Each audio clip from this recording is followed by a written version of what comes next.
Mispa, wakateka maji, wakamwanga mbele ya Bwana.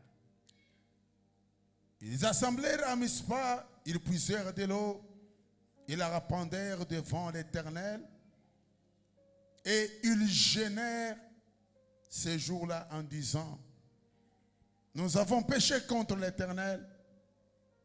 Samuel jugea les enfants d'Israël à Mispa. Wakakusanyika kwa Mispa, wakateka maji, wakayamwanga mbele ya Bwana, wakafunga chakula siku ile, wakasema kule, tumekosea Bwana. Samuel akahukumu wana wa Israeli kwa Mispa. Verset 7. Mstari wa 7. Les Philistins apprirent que les enfants d'Israël s'étaient rassemblés à Mispa. Et les princes des Philistins montèrent contre Israël. Wakati wa Filistini waliposikia ya kama wana wa Israeli wamekusanyika kwa Mispa, wakubwa wa Filistini wakapanda ili kupigana na Israeli. Et à cette nouvelle, les enfants d'Israël eurent peur des Philistins parce que on les abattait tous les jours. Même cette fois-ci, ils avaient peur. Comment nous abattre? Na wakati wana wa Israeli waliposikia wakaogopa wa Filistini. Et ils dirent à Samuel, ne cesse point de crier pour nous à l'Éternel notre Dieu, afin qu'il nous sauve de la main des Philistins. Wana wa Israeli wakamwambia Samuel, usiache kuomba Bwana Mungu wetu kwa ajili yetu, atuokoe na mikono ya Wafilistini. Samuel prit un agneau de lait et l'offrit tout entier à l'holocauste à l'Éternel. Il cria à l'Éternel pour Israël et l'Éternel l'exauça. Samuel akatoa mwana kondoo mchanga akamtolea Bwana sadaka ya kuteketezwa. Samuel akalia kwa Bwana kwa ajili ya wana wa Israeli. Bwana akamjibu. Écoutez, Musikie. Pendant que Samuel offrait l'holocauste, les Philistins s'approchèrent pour attaquer Israël. L'Éternel fit retentir en ce jour-là son tonnerre sur les camps des Philistins et les mit en déroute. Ils furent battus devant Israël. Na wakati Samuel alipotoa sadaka ya kuteketezwa, Wafilistini wakakaribia wapigane na Israeli, lakini Bwana akanguruma kwa sauti kubwa juu ya Wafilistini siku ile, akawafadhaisha, nao wakapigwa mbele ya Israeli. Les hommes d'Israël sortirent de Mispa pour suivre les Philistins et les battirent jusqu'au-dessus de Batkar. Watu wa Israeli wakatoka Mispa, wakafuata Wafilistini, wakawapiga hata walipofika chini ya Beti Kari. Psaume. Zaburi.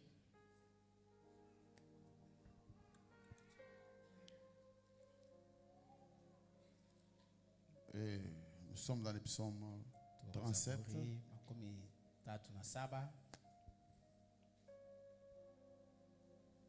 Psaume 37. Zaburi 37.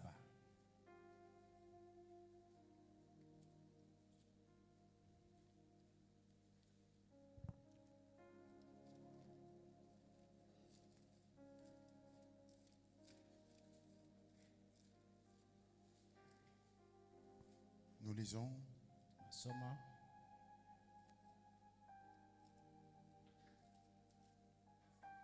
Verset 5. Mstari wa 5.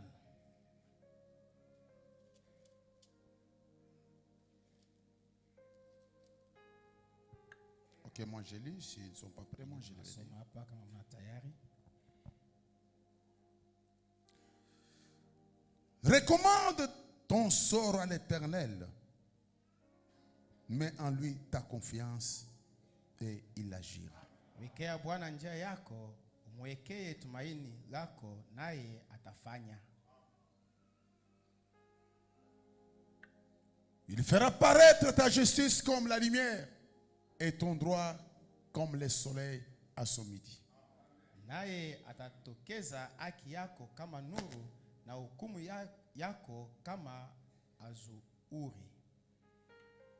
Garde le silence devant l'Éternel et espère en lui.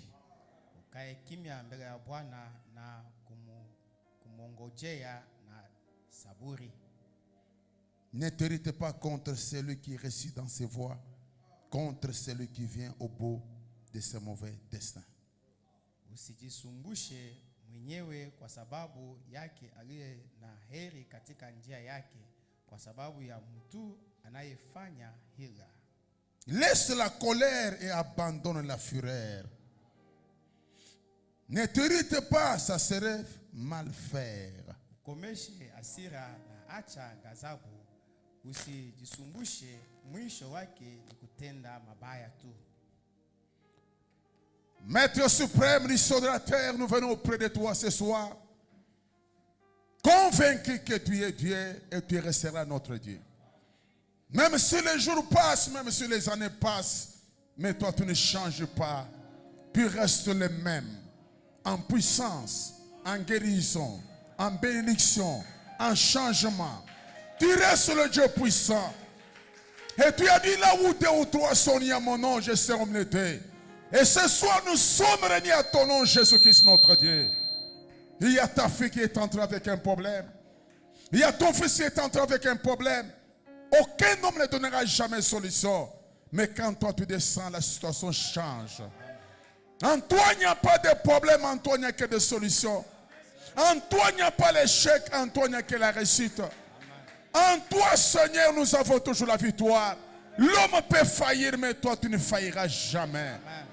Descends ce soir, Père, bénis ce peuple. Bénis la lecture de ta parole. Que tous les esprits mauvais qui ne confessent pas ton Saint-Nom, nous les chassons au nom de Jésus-Christ. Si l'année passée, les Philistins nous avaient tous assujettis, mais cette année, Seigneur 2022, nous voulons mettre en déroute tous les Philistins, toutes les puissances ténébreuses. Nous voulons les mettre en déroute pour qu'il y ait un Ebenezer. Qu'il y ait un Ebenezer. Que frères qui nous disent, cette fois-ci, cette année 2022, l'Éternel m'a secouru. Qu'il en soit ainsi, Père, pour ta propre gloire. Au nom du Seigneur Christ notre Dieu. Amen. Vous pouvez vous asseoir.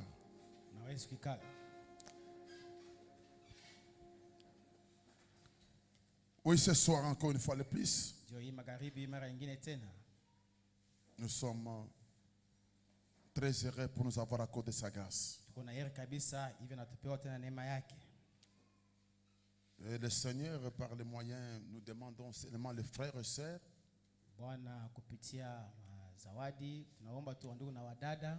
quand vous venez à l'église, venez à l'église. Ne venez pas parce qu'on va te demander pourquoi tu n'es pas venu. Non, non. Tu ne viens pas à l'église pour quelqu'un d'autre, tu viens pour ton âme. Et Frère Branham dit la plupart des gens qui manquent le but de recevoir quelque chose de la réunion parce qu'ils ne savent pas pourquoi ils viennent.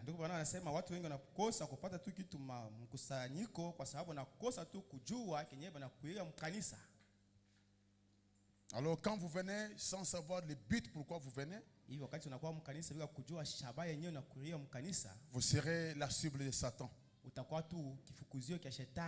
Satan va te prendre vraiment comme un torchon ou un paillasson, te mettre, faire de toi ce que tu fais. Mais venez à l'église comme vous venez pour voir Dieu. Alors je crois que vous êtes venus pour voir Dieu. Qui sont venus pour voir Dieu? Que Dieu vous bénisse. Et nous sommes infiniment reconnaissants pour toutes les merveilles qu'il a accomplies parmi nous. Comme Frère Branham dit, Dieu n'est pas content quand quelqu'un, Dieu lui fait quelque chose et la personne n'est pas reconnaissante. Mungu ashina na furaha wakati yeye anatendea mtu jambo fulani na mtu ana na shukrani kwake. Il faut que l'homme soit reconnaissant envers Dieu de ce qu'il fait. Shukrani kwa Mungu kwa vyote anamtendea. Parce que un chien malade, un chien vivant vaut plus qu'un lion qui est mort. Kwa sababu yimbo mwenye kuwa mzima anapita hata simba mwenye kufa. Pendant que toi tu es vivant, Wakati wewe uko mzima, pendant que tu n'as rien, wakati una na kitu, mais tu es plus que celui qui est déjà parti. unapita hata mwenyewe alishakwenda.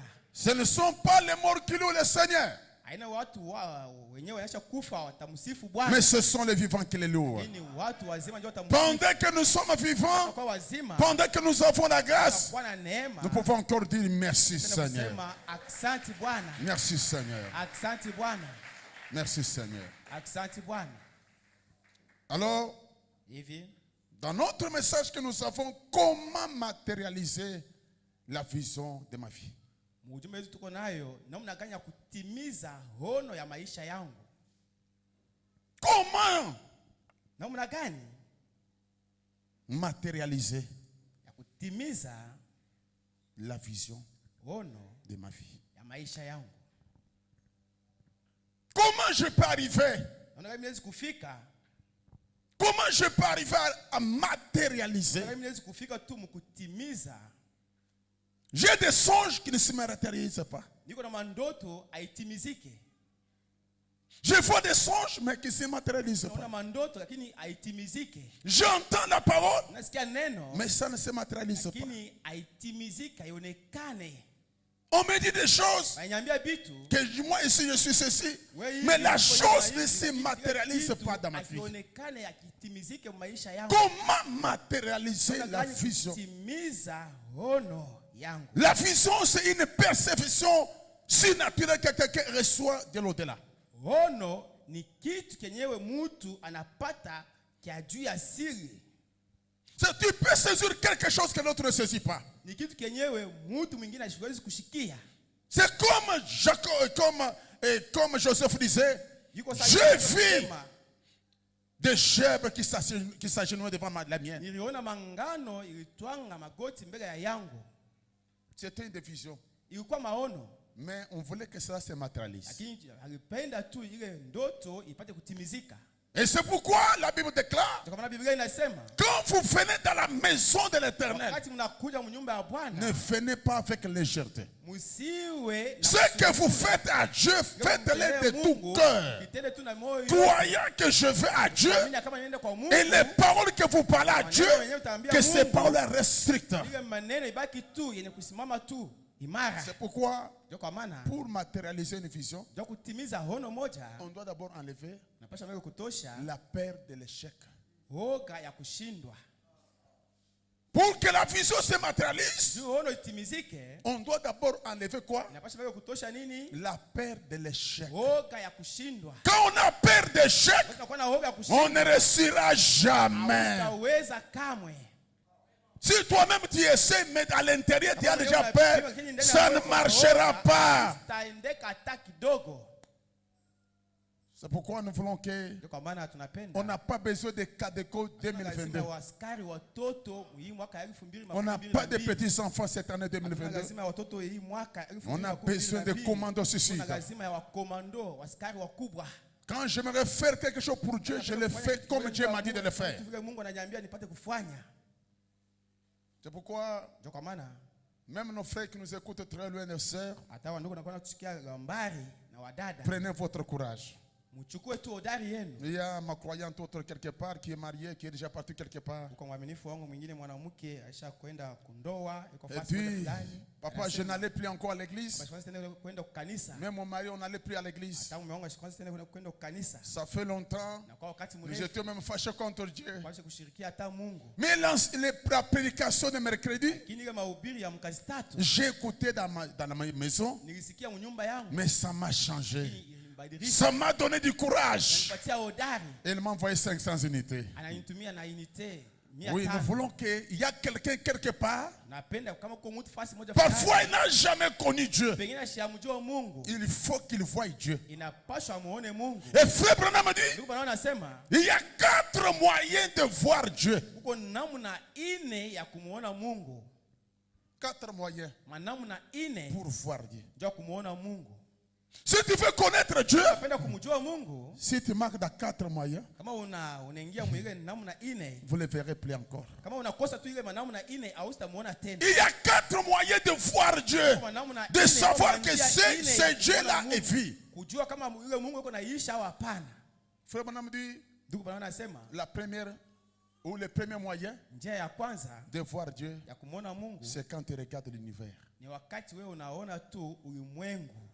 Quand tu vois seulement le soleil, Unaona tu jua, tu comprends que unaelewa ya kama quelque chose dans le vide, jambo moja iko na niki. quelque chose dans le vide, Jambo moja tu iko na ishi tu mbure il hivi. n'y a pas de poteau. Hakuna hata muti na ibamba. Depuis que Dieu est Dieu, Tangia Mungu yuko le Mungu. soleil se lève chaque matin Jua yuko nagamuka tu kila asubuhi. et se couche. Kuna gaga tu kila Il n'y a magharibi. aucun obstacle. Hakuna hata kizuizo kimoja. Il n'y a aucun obstacle Hakuna hata qui kizuizo. arrête kimoja. même le soleil. Tunasimamisha hata jua. Ce que Dieu a dit, le soleil obéit. Jua Il n'y a rien qui peut arrêter le soleil. Tunasimamisha jua.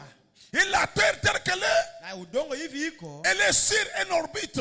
Iko tu bafasi moja inaisha kushimama. Et la terre ne fait que tourner Na iko nazunguka tu. autour du soleil Iko nazunguka tu kando kando ya jua. et forme une rotation. Na iko nazunguka zunguka. Des années. Miaka na miaka. 6000 ans. Miaka 6,000 Depuis que Dieu a parlé. tangia Mungu alisemaka. Aucune puissance Hata uwezo moja n'a jamais déplacé la terre. haiyashimamishaka udongo. Et Frère Branham dit, Ndugu bwana il y anasema a certaines choses kwa vitu vingine que le diable ne peut pas bouger. hasiwezi kutenkesha. Le diable peut bouger quelque chose, mais il y a certaines fondations que le diable ne peut pas renverser. Hasiwezi kuangusha. Le diable Shetani ne peut pas renverser hasiwezi kuangusha. que la lumière devienne les ténèbres. Nuru ikue giza, hapana. Non. Kamwe.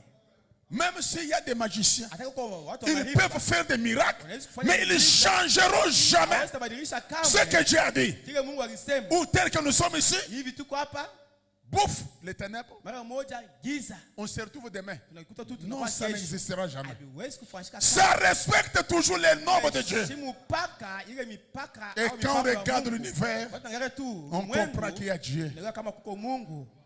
Et quand on regarde même les arbres, Hata miti, on comprend qu'il y a Dieu. unaelewa kama kuko Mungu. Et Frère Branham dit, Bwana anasema on connaît Dieu tunamjua Mungu même dans sa parole. hata mneno lake. Quand Dieu parle, Wakati Mungu anasema dans cette parole, hii neno les cieux et la terre passeront, mbingu na dunia vitapita, mais sa parole ne neno passera lake jamais. litapita kamwe. C'est comme ce que nous venons de lire Iko sasa tunatoka kusoma hapa dans le psaume 37. Muzaburi 37. Mais quand moi je lis dans cette Bible, Wakati mimi nasoma hii Biblia, ça c'est la Bible, les Semères. hii ni utafsiri ile banaita Semer. Bon, il faut maintenant comparer beaucoup de traductions. Hein? Ndio banaanza Pour bien kulinganisha utafsiri ya mingi ndio kwa leo. Ce n'est pas ça qui est important. Haina ile inakuwa na mafaa kabisa. Ici on nous dit, Hapa wanatuambia recommande ton sort à l'Éternel et mets en lui ta confiance, il agira. wekea Bwana njia yako, umtumainie naye atafanya. Mais ici on nous dit, Lakini hapa wanatuambia c'est à l'Éternel qu'il te faut remettre tout ton avenir. ni kwa Bwana unapaswa kuacha masiku yako yote ijayo. Vous voyez que c'est un peu différent, non? Binachana Ici on dit seulement remets ton sort. Je Je ne sais pas quel sort. Remets ton sort à l'Éternel et mets en lui ta confiance, il agira. Mais quand on lit dans cette Bible, dit c'est à l'Éternel qu'il te faut remettre tout ton avenir. Aie confiance en lui et il agira.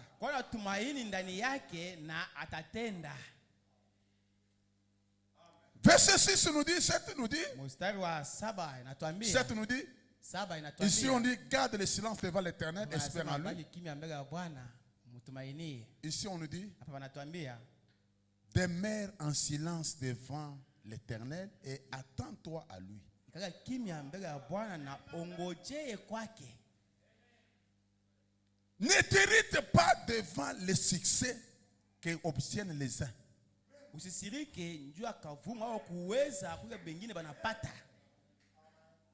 Ne t'irrite pas contre le succès de quelqu'un qui a réussi. Usishirike njua kuweza kwa mtu mwingine mwenye anaweza. Ici on nous dit ne t'irrite pas contre celui qui réussit dans ses voies. Non. Mais ici ce sont les succès. La colère c'est quand l'autre a réussi et toi tu n'as pas réussi. Même si mon frère a réussi, moi j'attends mon jour. J'attends mon avenir. J'attends 2020 entre lui. Recommander ton avenir, c'est quoi? Priez Dieu pour nous dire tout ce que vous voulez faire. Ne faites jamais quelque chose sans d'abord le dire. Si c'est le mariage, recommande-lui. Si c'est quoi, recommande-lui. Alors lui agira. Mais si tu ne places pas Dieu, rien ne marchera.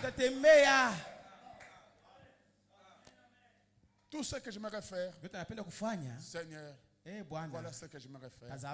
Aide-moi. Et la parole de Dieu est réelle. C'est le deuxième moyen. Troisième moyen, c'est de voir ce qu'il a accompli dans son Fils Jésus-Christ. Tout ce qu'il a accompli dans Jésus-Christ, c'est la manifestation de Dieu. Et Branham dit, Christ est le mystère de Dieu révélé. Dieu s'est révélé dans un homme. Quand vous voyez Jésus, et c'est pourquoi Branham dit, si vous lisez la Bible et que vous ne voyez pas Jésus, puis il y a mal lu. Et si tu lis dans la Bible, tu ne vois pas Jésus dans chaque iota, tu es mal parti. Et c'est pourquoi Branham dit, quand vous lisez les messages, et si vous ne voyez pas Jésus, tu es un idolâtre. Tout ce que Dieu a fait à travers Uriam Branham, ce n'était pas Branham, c'était la personne de Jésus. Tout c'est Jésus. Et si toi tu vois toujours Branham, non.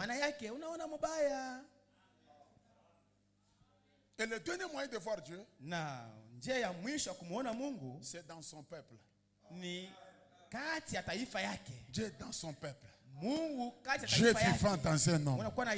Dieu vivant dans un prophète. Dieu vivant dans un pasteur. Dieu vivant dans les croyants. Dieu vivant dans une sœur. On prie, la chose se réalise. Vous ne verrez jamais Dieu s'il n'y a pas ce que Dieu faisait. C'est comme notre frère disait. On a prié pour la sœur. La sœur est ressuscitée. Elle est sortie. Ça c'est le temps de Jésus encore au coma. Où on prie les gens, start. Quand j'ai prié pour la sœur, je ne savais même pas quelle était la sœur. C'était quelle sœur, le nom même je ne sais. Parce qu'on l'avait amené. Diacre, c'est quoi? Et j'ai remercié beaucoup les diacres. Ils avaient eu la maîtrise. Ils ont attendu que les gens ferment les yeux. On a appelé Sharon, on a amené la sœur. Comme ça. Mais il fallait Dieu. Frère Branham dit, on peut prêcher, c'est bien. On peut parler, c'est bien. Mais les gens n'ont pas besoin de tout cela. Les gens ont besoin d'un Dieu qui entre en scène et qui agit. Et cela donne la foi. Tu n'auras jamais la foi si on ne voit pas Dieu agir. Et c'est pourquoi Branham dit, tout ce que vous voyez la religion, wote unaona tu madini, il n'y a pas une vraie religion aujourd'hui. hakuna dini ya kweli leo. Toutes les églises que vous voyez, Makanisa yote unaona, Frère Branham dit, ndugu Branham anasema ce sont les gens qui sont à la recherche de pain. ni watu wanakuwa natafuta tu mkate. Tous les gens que vous voyez, les églises, Unaona wote wapastori na hivi, les gens à la recherche de quoi? wanakuwa natafuta nini? De pain. Mkate ya kula. Je vais trouver le pain. L'autre à l'église, moi je serai taille, je vais trouver Nenda le pain. kanisa sema, Mais ce n'est pas ça l'importance. haina ile kitu ya mafaa. L'importance, on doit voir Ya Dieu. mafaa ni kumuona Dieu Mungu. qui agit. Mungu anakuwa On anatenda. amène un cas compliqué, Dieu descend, il opère. Anashuka na Et anatenda. les gens sauront Na que watu wajua ici il y a hapa Dieu. peko Mungu. Frère Branham dit, Ndugu Branham anasema dans le message de Dieu dans sa présence, ndani ya ujumbe, Mungu katika uwepo wake, Dieu dans sa présence, Mungu katika uwepo Dieu wake, dans sa parole, pardon. Mungu katika neno lake. Prêché le 23 mars 57. Nikubiriwa tarehe 23 mwezi wa 3 mwaka 57. Paragraphe 13. Aya yake ya 13. Toute personne Kila mtu qui a connu Dieu mwenye anamjua a Mungu toujours eu désir de voir Dieu. anaelewa tu na lazima ya kumuona Mungu. Si quelqu'un ne voit pas Dieu, Kama mtu asimuone il Mungu, ne sera pas convaincu. manake asitakuwa na hakikisho.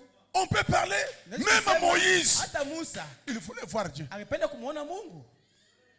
Il a vu Dieu lui parler de plusieurs manières. Mungu kusemezana naye namna ya mingi. Mais Moïse a dit, Lakini Musa moi alisema, j'aimerais te voir. mimi napenda kuona. Dieu lui a dit, va te tenir sur le Mungu rocher. alisema, Wende, Sur le rocher, wende pa mwamba tu vas me voir. utaniona. Mais Moïse n'avait pas bien vu. Lakini Musa ashikuone mzuri. Moïse a vu seulement un tourbillon. Musa aliona tu zoruba. Mais il a vu quelqu'un passer. Lakini aliona tu mtu kupita. Moïse dit, Musa anasema c'était comme le dos d'un homme. ilikuwa saa mkongo ya mtu.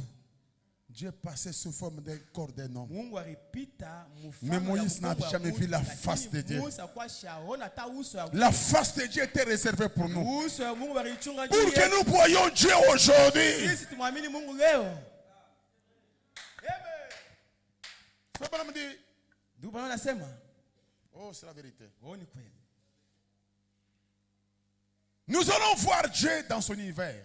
Tutamuona Mungu katika ulimwengu yake. Dieu dans sa parole. Mungu ndani ya neno lake. Dieu dans son fils. Mungu ndani ya mwana wake. Dieu dans son peuple. Mungu ndani ya taifa yake. Nous pouvons continuer pendant 1 heure Tunawezi kuendelesha hata kadiri ya saa à moja. donner des sujets comme cela. Kuleta tu mabishina saa vile. Mais étant donné que ma gorge est ornée, Lakini vile nakuwa tu na panshingo paisha kuharibika. je ferai mieux pour m'en sortir. Nitafanya tu mzuri hivi nipate. Je vais vous parler de 4 aspects. Nitaniambia tu matua au mambo ine. Avec ces 4 témoins, alors, ou 3, ou c'est une confirmation, ou 2, oui, ou 2, c'est une confirmation. Na washuda 4 au 3 juu ya kuhakikisha. Et si 4 confirment la chose, wane wanahakikisha kitu, ça sera une double confirmation. itakuwa kuhakikisha mara mbili. Dans ce cas, nous devons croire Dieu de tous nos cœurs. Sasa mimi wakati tuamini, tunapaswa kuamini Mungu na mioyo yetu yote. Écoutez maintenant. Msikie sana. Personne n'a jamais connu Dieu sans qu'il désire ensuite voir Dieu. Hakuna mtu anaisha kumjuaka Mungu bila kutafuta kumuona mbele. Personne Hakuna mtu dans ce monde n'a jamais connu Dieu sans d'abord le voir. Le voir dans ma vie. Le voir dans ce que je vais faire. J'ai besoin de voir Dieu. Lazima kumuona Mungu. Et Branham dit, Na Branham anasema, il y a simplement quelque chose dans le cœur de l'homme kuko tu jambo moja ndani ya moyo wa mtu qui crie pour voir Dieu. Unapata sauti njoo kumuona Mungu. Et Na j'ai souvent fait cette déclaration, mimi nasemaka tu mara yote hii misemo, à savoir que kujua ya kama chaque culte qui se soit jamais déclenché au monde, kila ibada yenyewe ishakufanyika mu dunia, que chaque culte kila ibada qui se soit déclenché au monde, ishakufanyika mu dunia, ce n'est rien d'autre que haina kitu kingine. Des enfants enfamés Ni paka watoto wanakuwa na njala, qui cherchent du pain. bena tafuta tu mukate. Des enfants affamés qui cherchent quoi? Watoto wako na njala, bena tafuta nini? Mukate. Même tous les gens qui vont à l'église, Watoto wanakuwa ils naenda cherchent makanisa. Dieu. Wanatafuta tu Mungu. Ils cherchent Dieu. Wanamtafuta Mungu. Mais les églises sont pleines. Lakini makanisa na jana Commencent à watu en profiter. wanakuwa na Parce qu'ils cherchent Dieu. bahati, ndio bako natafuta Ça Mungu. devient pour eux les gars du pain. Inakuwa juu yabo njia ya kupata tu mkate. Il dit, Wanasema, et si le prédicateur ne lui donne pas le pain de vie, na kama mhubiri asimupatie mkate ya uzima, si le prédicateur ne donne pas les gens le pain de vie, kama mhubiri asipatie watu mkate ya uzima, le diable lui donnera une poubelle à manger. shetani ye atampatia marabishi ya kwenda kula. Tous les gens que vous voyez, allez voir les Ngangakisi, Kuona tu watu wa allez voir les marabouts. kuona watu wa marabu. C'est la poubelle. Ni Parce qu'ils marabishi. cherchent Dieu, ils ne trouvent pas Dieu. Waone Mungu. Comme ils ne trouvent pas Dieu, ils vont dans la poubelle. Parce qu'ils sont faits de Dieu. Njaa ya Mungu. Quand quelqu'un est affamé de Dieu, il a besoin de voir Dieu. Mtu anakuwa na njaa ya Mungu, anakuwa lazima kumuona Mungu. Il peut aller au-delà. Hawezi kwenda tambari. L'autre, on nous dit, Mwingine anamwambia, prends ça, chukua hiki, va dormir dans l'huile. unatuaga tu mafuta. Va jeter l'huile tous les corps. Ujimwangie mafuta mwili yote Jusqu'au matin, mpaka asubuhi, tu vas voir. utaona. La personne va faire. Huyo mtu atafanya. C'est un enfant affamé. Ni mtoto anakuwa na njaa. Il n'a pas trouvé un bon prédicateur. Ashikupate mhubiri wa Il kweli. n'a pas trouvé un bon pasteur Ashikupate pastor qui peut lui amener un Dieu réel. Mungu wa kweli. Il lui amène ce n'est que des credos. Anamletea tu madini Des ya credos. watu. Madini ya watu. Des credos. Madini ya Et watu. rien n'arrive. Hata kitu kinafika. Il va aller dans une poubelle. Atenda marabishi. Et frère Branham dit, Bwana anasema, même les missionnaires hata wa misionari qui venaient en Afrique, wanaweza kuja mu Afrika. ils venaient en Afrique, Wanaweza kuwa mu Afrika. ils disaient, Wanaweza kusema, ce Dieu-là, ule Mungu ça fait longtemps, na kwa wakati mrefu il est déjà parti au ciel, acha kuendaka kumbingu. mais il ne guérit pas. Lakini asitunzake tena. Il ne guérit pas, Asitunzake tena. mais il est toujours Dieu. Niko paka Mungu. Il peut vous donner le salut, Anaweza kumpatia wokovu. mais parle pour la guérison, Ndio non, il n'y en a pas. matunzo, haina hako tena. Mais les Africains, Lakini watu wa Afrika ils avaient besoin d'un Dieu réel. lazima ya Mungu wa kweli. Ils avaient besoin d'un Dieu réel. Mais les missionnaires Lakini wa les misionari amenaient l'histoire. waletee tu mahadisi. Alors frère Branham dit, Sasa kwa maana c'est anasema pourquoi chaque noir, kwa maana kila mtu mweusi quand il croyait, wakati yeye anaamini, il avait son idole. wakati anaanza kuamini kwa tu na sanamu yake, Vous trouvez un bracelet utakuta tu yuko na kikomo fulani, et l'autre liait quelque chose. mwingine anafunga tu kankamba keupe au L'autre keusi, faisait des cérémonies. mwingine kunafanya tu maseremonia. Dès qu'il tombe malade, Wakati yeye anagonjwa, il prend son truc, anachukua kitu kake, il le met là-bas, anaweka pale, il invoque son grand-père. anaita nkambo yake, Toi, mon grand-père qui est nkambo parti, yangu isha kwendaka, viens, je suis malade. kuja niko mgonjwa. Frère Branham dit, Ndio maana nasema ce n'est pas l'idole qui guérissait, aina sanamu inaanza kutunza, hapana. mais Dieu fermait les yeux sur leur ignorance. Lakini Mungu anaweza kufunga macho juu ya kukosa kujua kwabo. Comme ils avaient besoin de la guérison, Lazima ya matunzo, ils les guérissaient. anaweza kubatunza. Mais ce n'est pas l'idole. Aina ile sanamu. Parce qu'ils n'avaient pas reçu de bons missionnaires. Okay, ba missionnaire ba kweli. Dieu passait par l'idole Kupitia tu ile sanamu. pour guérir un homme noir. Tunza mtu mweusi. Un homme noir dit, je suis guéri. Sema Yesu À travers quoi? Yesu anatunza Son idole. kupitia ile sanamu yake. Mais l'idole ne guérissait pas. Lakini sanamu akaweza kutunza, hapana. Mais Dieu Lakini Mungu fermait les yeux anaweza kufunga tu sur macho son ignorance, juu ya kukosa kujua mais kwabo, lui amenait la chose. na anabaletea kitu. Même quand vous voyez les gens ici, Watu hapa on les appelle à Moujimaï. wanabaita kumbujimai. Envoyez la poule, envoyez la chèvre, qu'on fasse la cérémonie. Fanya maseremonia. Il y a même quelques-uns Kwa watu wengine qui ne croient pas le message. abaamini ujumbe, Il a reçu un peu la richesse. anaacha Mari. Oh, c'est les cérémonies de mon père. Oh, ni macérémonie. Mon grand-père avait fait des cérémonies. Il m'avait dit, pour cette richesse, je ne dois pas voir un mort. Je ne dois pas voir ceci. Je ne dois pas voir ceci. C'est pourquoi je garde ma richesse. C'est Dieu qui a fermé l'œil sur son ignorance. Mais ce n'est pas son grand-père qui lui a donné la richesse. La vraie richesse vient de Dieu. C'est la bénédiction de l'Éternel qui a enrichi. C'est Dieu. C'est Dieu qui fait les choses. Mais un homme noir n'avait pas trouvé un bon prédicateur. On a trouvé seulement des missionnaires. Et c'est pourquoi quand nous avons trouvé Frère Branham, quand il est arrivé en Afrique du Sud, les Sud-Africains ont dit, nous avons reçu la Robes, nous avons reçu Billy Graham, nous sommes restés avec les dettes.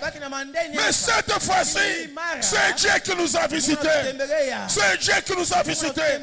Quand Dieu visite un peuple, le peuple est convaincu que cette fois-ci, nous sommes à Ebenezer. Cette fois-ci, Dieu nous a secourus. Cette fois-ci, Dieu nous a aidés. Alléluia. Est-ce qu'on peut dire merci Seigneur? Est-ce qu'on peut dire merci Seigneur? Cette fois-ci, l'Éternel nous a secourus. Les enfants d'Israël avaient peur de l'échec. Les Philistins les abattaient. Ils fouillaient. Mais les gens qui avaient un Dieu vivant, les gens qui adoraient un vrai Dieu, le Dieu d'Abraham, mais devant les Philistins, les Philistins les abattaient. Et ils fouillaient.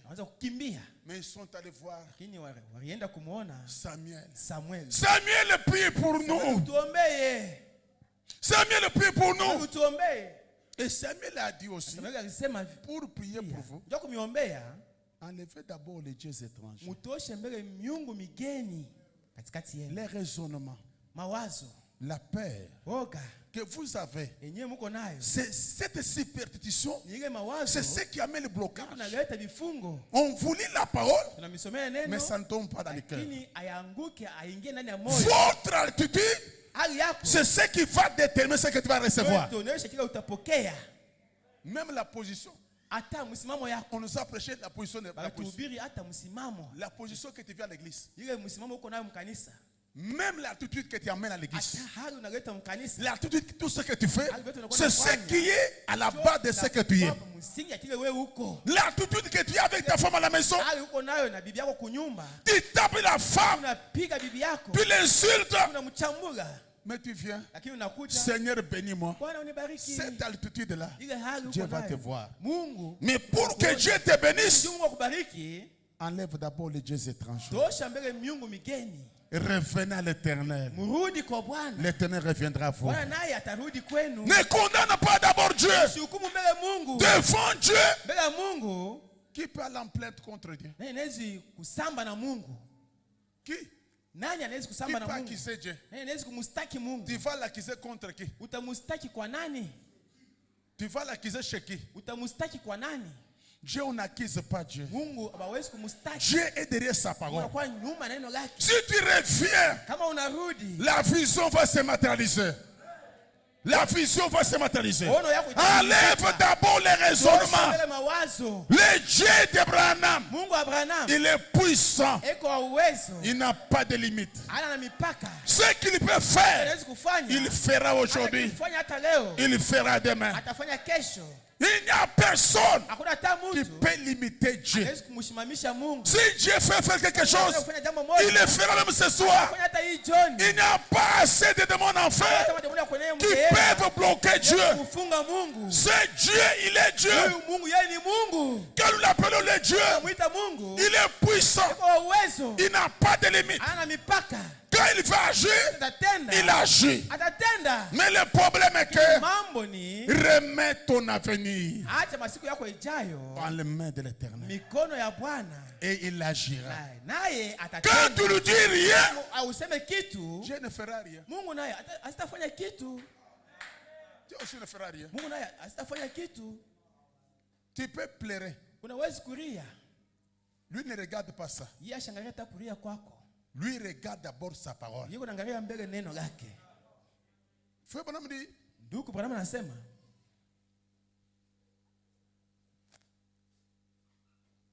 le ministère expliqué. siri yenye kufasiriwa. Ministère expliqué. Prêchez le Ndani ya ujumbe yenye kuitwa siri yenye kufasiriwa, yenye kuhubiriwa tarehe ya 11 juillet 50. tarehe ya 11 mwezi wa 7 mwaka 15. Paragraphe 55. Aya yake 55. Je lis une partie de ce paragraphe. Nasoma tu sehemu moja ya ile aya. Paragraphe 55. Aya yake Une partie de ce 55. paragraphe. Sehemu ya ile Écoutez ce que aya. dit Frère Branham. Msikie kile ndugu Branham anasema. Un homme qui veut matérialiser la vision, Mtu mwenyewe anapenda kutimiza ono il lake. ne sait pas confesser sa vision. Asijue namna gani ya kuitimiza. Je dois confesser ma vision. Napasha mbele kukiri ono yangu. Et je reste concentré. Na baki tu na mawazo kuweka fasi moja. Je ne bouge pas. Shitenke. C'est Dieu qui m'a dit que je dois faire ça. Mungu ananiambia kama Même s'il y a l'échec, kama kuna kwa kushindwa, quelque chose me dit c'est na Dieu. mmoja ananiambia kama nibaki tu pale. Frère Branham dit, Ndugu Branham anasema ok, jusque là. paka pale. Maintenant, Sasa voici ce qu'il y a amis. tazameni kile kikwako warafiki. C'est, voyez. Ni naona Si vous comprenez cela, kama mnaelewa tu ile mambo. vous êtes chrétien parce que vous croyez que vous êtes chrétien. Uko Mkristo kwa sababu unaamini kama uko Mkristo. Et tout est réglé parce qu'il est le souverain sacrificateur. Na vyote vinamalizika kwa sababu yeye ni kuhani mkuu. Maintenant, remarquez, Sasa tazameni, il est le souverain sacrificateur de votre. yeye ni kuhani mkubwa wa kukiri kwenu. Le mot confession va plus loin, on dit que c'est une pierre. Ile msemo banaita kukiri, mbari banasema ni diu. Et c'est une révélation. Maana yake ni ufunuo. Ce que tu sens dans ton Hiyo cœur, unasikia ndani ya moyo wako. ce que Dieu t'a dit de faire ici, Unakwambia kufanya dans ta maison, ndani ya nyumba yako. dans des choses, la confession que tu sens. Kile kwenye unasikia. Il dit, Anasema, comprenez-vous ce que je veux dire? eti mnaelewa kile napenda kusema? Ce que vous confessez que vous êtes, c'est ce que vous êtes. Kile unakiri kama uko, ndio kile uko. Ce que vous confessez que vous êtes, c'est ce que vous êtes. Kile unakiri kama uko, ndio kile uko. Tout homme ne vivra jamais au-delà ou plus haut de ce qu'il croit et vit. Mtu yote asiwezi kama kuishi kupita kile yeye uko naamini au kile yuko naishi. Oh, je me sens ce soir. Nasikia mzuri magharibi. Branham dit, Branham anasema tout homme kila mtu ne vivra jamais au-delà ou plus haut que ce qu'il croit et qu'il vit. kupita kile yeye uko naamini na kile yuko naishi. L'homme ne peut pas vivre au-delà de sa confession. Juu kabisa kupita Si tu confesses unakiri être un homme terre à terre, na uko mtu wa chini chini, tu seras toujours terre à terre. utakuwa tu mtu wa chini chini. Si tu confesses Kama unakiri que moi un jour, kama mimi siku moja je vais quitter le message, utatoka je ujumbe, vais quitter le message. utaacha ujumbe. Si tu confesses Kama unakiri un jour, kama siku je moja ne sais pas, mimi il sijui, y aura, je ne sais pas. utakuwa tu mimi sijui yenyewe. Si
Nikambo yangu mwanaume.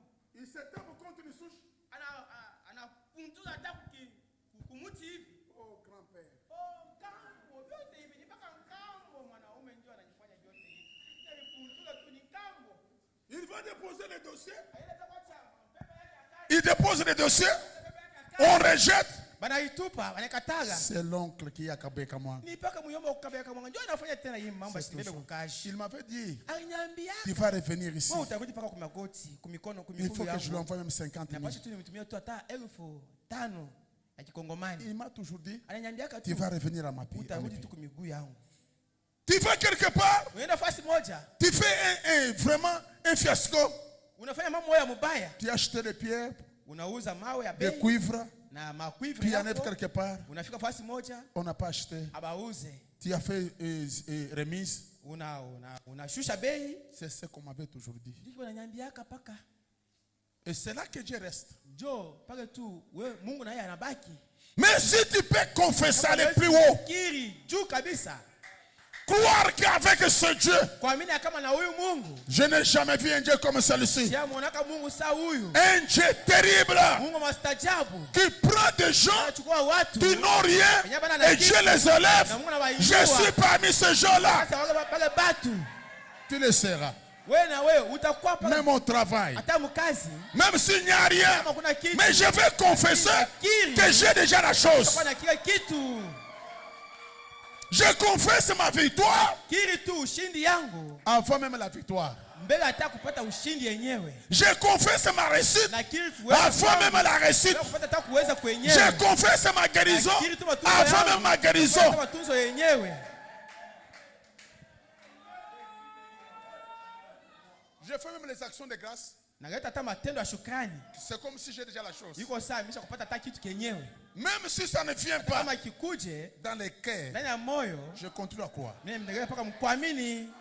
Et c'est pourquoi Branham dit, Na Branham anasema, il faut que chaque parole de Dieu, katika neno la Mungu, pour que la vision se matérialise, hono itimizike. ce que Dieu a dit dans la parole, Kile Mungu anasema ndani ya neno, que tu le sens dans les cœurs. wewe ukishikia ndani ya moyo, Si tu ne sens pas dans les wewe cœurs, ushikie ndani ya moyo, rien maana yake n'arrivera. hakuna hata kitu kitafika. Et frère Branham dit ceci. Na ndugu Branham anasema hivi. Écoutez, Musikie. acceptez la voie à laquelle Dieu a pourvu Kuichika Dans ce njia temps de la yenyewe fin. Mungu anatairisha mwi wakati ya mwisho. dans ce temps de la fin. Mwi wakati ya mwisho. Prêchez Yenye kubiriwa le 13 janvier 63. tarehe ya 13, Le 15, pardon. tarehe ya 15 mwezi wa kwanza mwaka 63. Je vais vous parler. Il y a Nitamiambia des gens qui sont même dans les sommets de leur état. wanakuwa hata muusingizi ya hali yao. Quelqu'un ne connaît pas l'état de son âme où il va. Mtu asijua hata hali ya nafsi yake kule yuko nenda. Et c'est pourquoi la Bible déclare Kwa maana Biblia inasema un peu de bras croisés, kama unafunga mikono, un peu de sommeil, usingizi kidogo, la pauvreté te surprendra. umaskini itakupata. Vous trouvez quelqu'un, Utakuta mtu un travail qu'il peut faire dans une heure, kazi yenyewe anaweza kufanya hata saa moja, il va le faire après 5 jours. ataifanya kisha masiku Vous voyez, 5. déjà il est en retard en paix Yeah, même. aisha kuwa Il y a les nyuma gens tu. qui sont en retard de Huku watu croissance. wanakuwa nyuma tu ya kukomea. Les jeunes garçons Wa vijana wanaume qui atteignent l'âge de 35 ans, anaonyesha miaka 35 na il ne 5. sait pas qu'il est déjà en retard. Asijua kama aisha kuchelewa. Retard Kuchelewa de mariage, ndoa, retard kuchelewa de bon travail, ndio kupata retard kazi d'avoir nzuri, une parcelle, kuchelewa ndio kuuza et mpango, retard dans le spirituel. kuchelewa hata mambo ya kiroho. Il y a les gens qui sont en retard, Watu wanaisha kuchelewa tu, mais ne savent pas. lakini abajui. Pas retard vis-à-vis de quelqu'un d'autre, Hapana kuchelewa mbele ya mtu mais retard mwingine, vis-à-vis de toi. lakini anachelewa tu mbele yake yeye mwenyewe. Ce que je vous dis, c'est vrai. Hii niambie ni cha kweli. Les blancs ont fait que pour tel travail, on peut le faire 4 heures du temps. Bazungu wanafanya kama njoo kazi fulani unaweza kuifanya masaa 4. Mais il y a un frère qui peut faire ce travail pendant 2 jours. Lakini huko ndugu anaweza kufanya ile kazi katika masiku 2. Mais il est en retard, non? Lakini aisha kuchelewa. Il est en retard. Aisha kuchelewa. Quelque chose que quelqu'un peut aussi rester dans la prière Kitu kenye mtu anaweza kubaki tu maombi. Quand tout le monde est en prière, Kwa maombi. même la prière de 30 minutes, Hata maombi ya dakika 13. lui prie pendant 3 minutes. Yeye naomba tu dakika 3. Il est déjà en retard Aisha kuchelewa. dans le domaine spirituel. Mambo ya kiroho. Les autres avancent même dans 30 minutes. Wengine wanasongea hata Lui, c'est dakika 3 13. Yeye dakika 3 tu anachelewa. Je vais vous lire la Bible. Tamisomea Biblia. Lisons d'abord le prophète. Tusome mbele nabii. Branham dit 181. Branham anasema haya yake 181. On ne peut pas aboutir avec une vision sans savoir ce que Dieu vous dit de faire. Hauwezi kamwe kufika kumwisho na hono bila kujua kenye Mungu anakuambia upate kufanya. Je ne veux pas imiter ta sœur. Siwezi kufuatilisha dada Je ne veux pas fulani. imiter ce frère-là. Siwezi kufuatilisha. Je fais ce que Dieu m'a dit de Mungu ananiambia faire. kama napata kufanya. L'église, nous ne sommes pas dans une mutualité. Mkanisa hatuna tu. Nous sommes ici pour que Dieu me parle. Tuko hapa ndio Mungu asemezana On nasi. vient à l'église pour être spirituel. On ne vient pas à l'église pour être charnel. On vient à l'église pour être corrigé. On ne vient pas à l'église pour être dongloté. L'église, c'est une famille. Kanisa ni jamaa. L'église, c'est une famille. Kanisa ni jamaa. Et une famille, Na mjamaa il faut qu'il y ait un père, inapaswa kukuya un papa qui donne les instructions. Baba, Et les enfants qui suivent ce que le papa fait, dit, ce sont les enfants qui seront plus que les autres. watakuwa juu ya bengine. C'est pourquoi Branham dit, Kama Branham anasema votre réel père, baba yenu wa kweli, réel père, baba yenu wa c'est kweli votre pasteur. ni pastori wenu. C'est lui le réel. Jo baba yenu wa kweli. Il veut sur vous physiquement, Una kesha juu yenu mwili même spirituellement. hata mkiro. Même dans le monde invisible, Hata mkibongo sio. nous entrons Tuko pour naingia. libérer l'état de quelqu'un. Kwacha hali ya mtu huru. Frère Branham dit, Ndugu Branham anasema eh bien, Dieu ne s'attend pas à ce que nous allons auprès de lui avec un discours intellectuel. mzuri, Mungu ashipende, ashichunge twende kwake na misemo tu ya akili tu ya mkichwa. Non, Apana. pas un discours intellectuel. Misemo tu ya akili ya mkichwa. Même s'il faut prier, Hata unapaswa tu ne peux kuomba. pas monter des citations. Hapana kuonesha Mungu maandiko. Trop de citations. Maandiko ya mingi maombi. Seigneur, Bwana, Frère Branham avait dit, ndugu Branham alisema, alisema que tout ce qui a été aimé, Biote. tout ce qui tombe, je te le donne. yote biko Moi mikono aussi, yako. je crois Frère Branham. Nakupenda na Seigneur kupatia Jésus, na mimi naamini ndugu Branham. Branham Bwana nous a Yesu dit, Branham anatuambia si nous croyons kama lui, tunamwamini j'aurai la guérison. matunzo tutaipata. Branham m'a dit, Branham aliniambia l'ange l'avait croisé. malaika kukutana Je crois naye. aussi que Na mimi l'ange naamini là doit kama me malaika guérir. huyo atakutana na mimi. Dieu connaît toutes les citations là. Mungu yeye anajua ile maandiko yote ile kuna taya. Il n'a pas besoin de ça. Hana lazima Il a maandiko. besoin que tu lui précises Lazima umwambie mambo. ce qui ya est ton kweli. problème aussi. Inakuwa mambo yako. Même si je prends l'écriture, Unachukua andiko, mais je ramène l'écriture à moi-même. Maisha ile andiko maisha yangu. On me dit, Ndio maana nasema je me souviens d'avoir essayé cela quand je cherchais à être sauvé. nakumbuka nilipimaka ile wakati naanza kutafuta nipate wokovu. J'allais lui écrire une lettre et la placer dans les bois parce que je savais qu'il passerait dans les bois et il me parlera. Nilienda kumwandikia barua na niliweka mumiti kwa sababu nilijua kama atapita ile miti au mpori mule na atanijibu. Je lui ai dit que j'avais honte de moi-même. Voilà dans sa lettre. Nilimwambia kama ile barua yake akasema nilimwambia kama niko na haya mimi mwenyewe. Hein? Il n'a pas dit voilà les autres non. Oh, Est-ce qu'il a commencé à faire des écritures? bengine maandiko hivi na hivi? Non. Hapana. Frère Branham dit, Ndio unasema j'avais honte de moi-même niko na haya mimi mwenyewe et que je ne voulais pas faire ça. na sikupende kufanya hivyo. Alors je me suis agenouillé à Sasa prier. twanga magoti nikaanza J'ai dit, kuomba. eh bien, voyons. Akasema mzuri tazameni. J'ai une fois vu un tableau où on tenait les mains comme ceci. Mara moja niliona tu kibao kimoja bakishika tu mikono hivi. J'ai dit, Monsieur Jésus, Nilisema Bwana Yesu, je souhaite que tu viennes juste une minute. nataka ukuje hata dakika moja.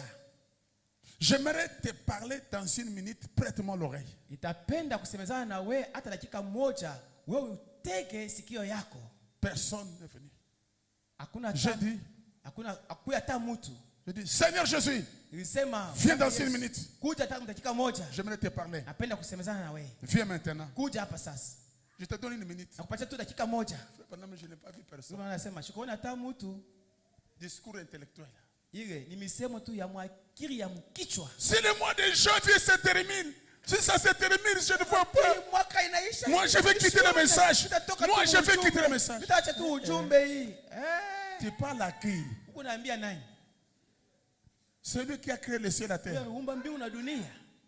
Même quand tu cherches ta bénédiction. Wakati unatafuta baraka yako, donne-moi la bénédiction. unipatie baraka. Non. Hapana. La bénédiction vient Baraka yuko nakuja, yuko quand tu dis à Dieu ce que tu feras avec la bénédiction.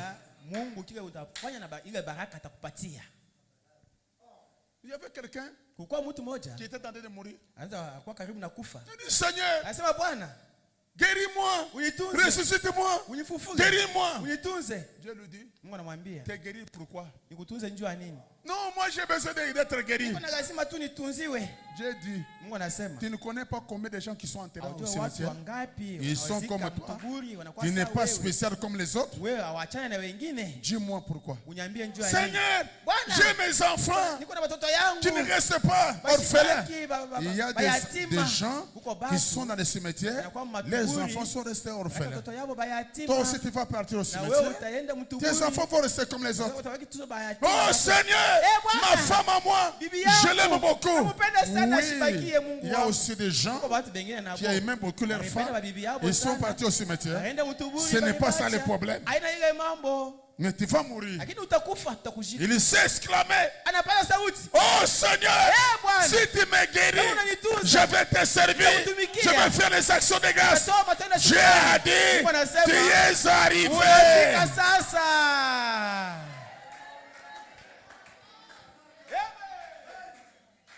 Dieu guérit moi pourquoi? Mungu nitunze njoo ya nini? Dieu bénit moi pourquoi? Mungu nitunze, akutunze njoo ya nini? Non. Il Hapana. doit y avoir un motif dans le royaume. Inapaswa kuwe na shaba ya kumwambia. Dieu aussi est égoïste. Mungu naye anaelewa na Il aime choyo. les gens qui font des choses dans son royaume. Anapenda watu wanafanya vitu mfalme wake.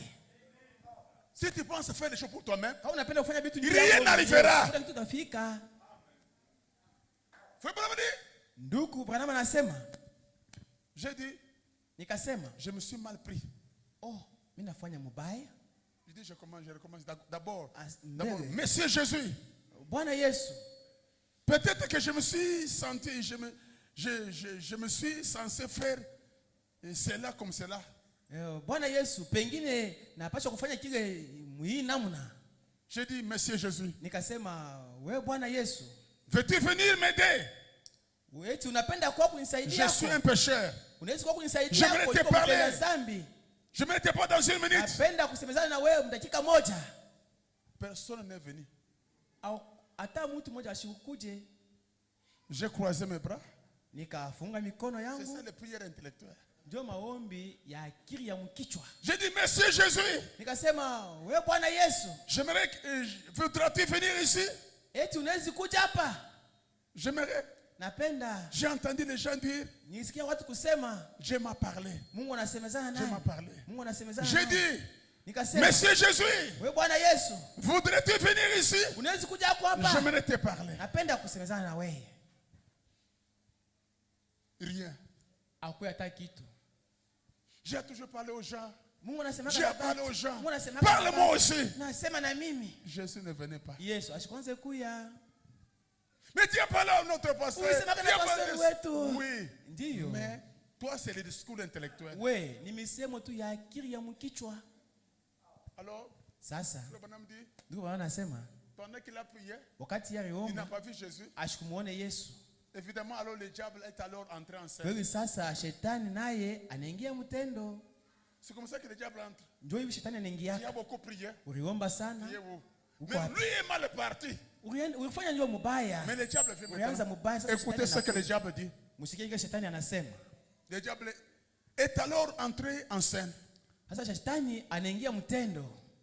Ce qu'il peut faire, Yote anaweza kufanya.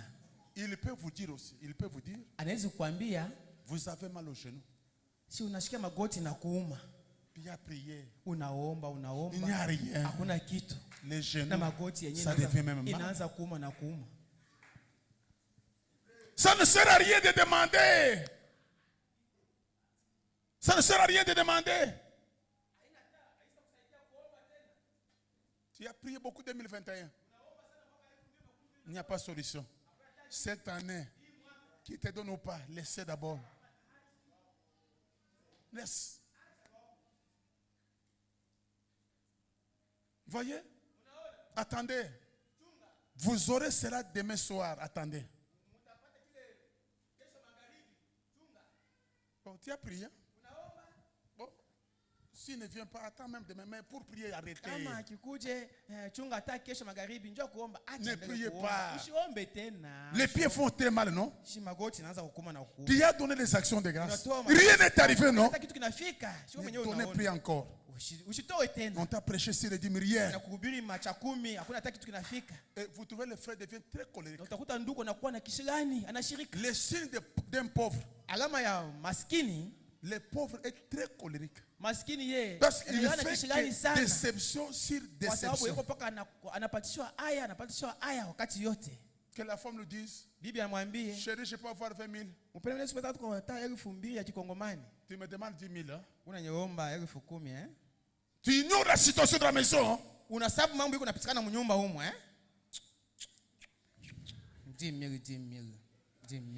Que l'enfant ne pleure pas.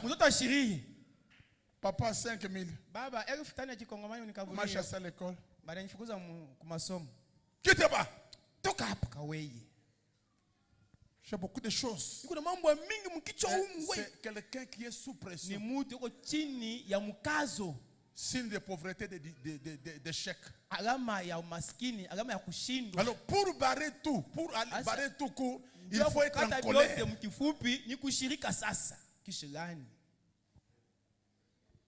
Quelqu'un peut lui demander la dette. Mon argent, ça fait déjà 2 mois. Mais si je n'ai pas l'argent, fais tout ce que tu veux faire. Moi, je n'ai pas l'argent.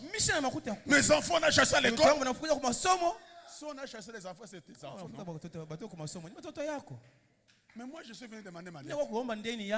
Où est le problème? Réponds-moi bien. Signe de pauvreté. Je pourrais l'ouvrir, je pourrais lui mettre la parole. Il était toujours là lorsque vous n'êtes pas prêt.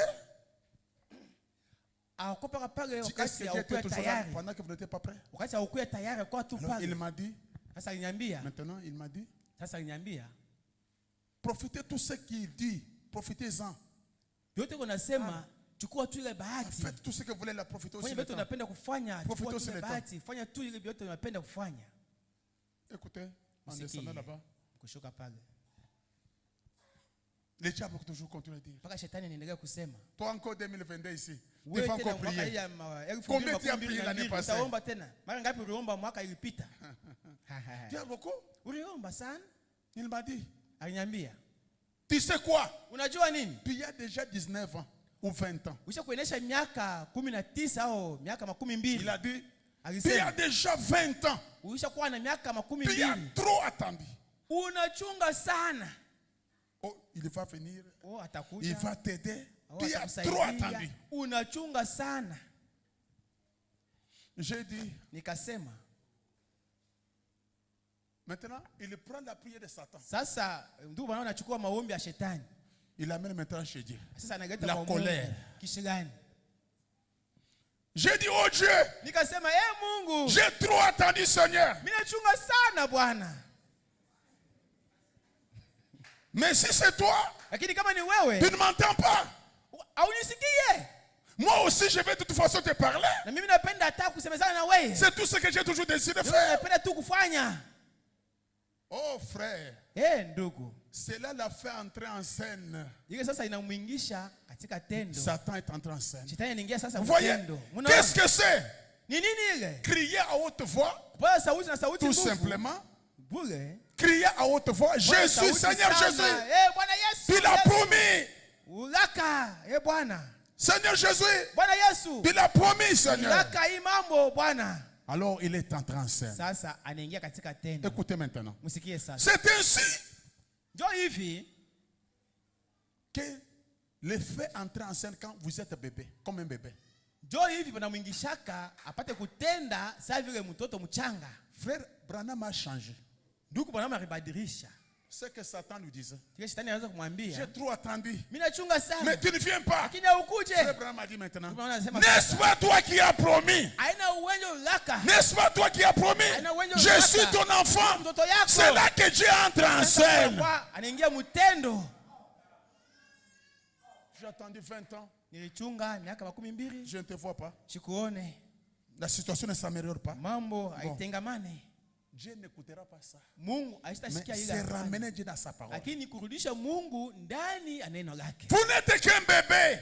Huko tu mtoto mchanga. Criez. Paza sauti. Réclamez ce raccord. Omba Et à kile crier. sauti nguvu.